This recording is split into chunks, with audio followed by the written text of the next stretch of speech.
भगवान की दिनटिए हरिनाम कृष्ण नाम गाइनी टंका उजुला उपरे शौची किंतु कृष्ण राम बोली केबे कहिनी एमिति गोटिए घटना मु आपण मानकु देई जाउछि।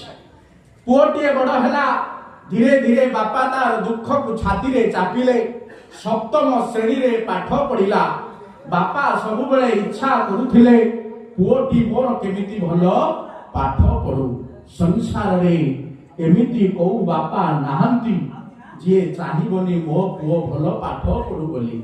मालो पुओटी सप्तम श्रेणी पाठ पढ़िला।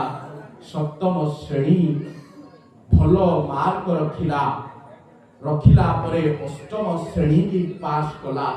आंकुली विद्यालय रे उत्तीर्ण होई आपण मानकर ब्रह्मपुर कॉलेज रे मध्य पाठ पढ़िला।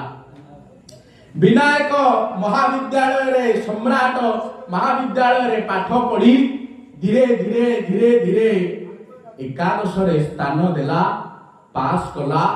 चिंता करुछंती बापा पुओटी मोर केमिति +2 पास हबो।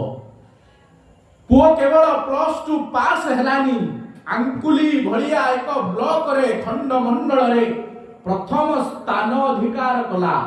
तथापि बापार मन रे दुख पुओ मोर केमिति ग्रेजुएशन पढ़िबो। सज्जन +2 गला ग्रेजुएशन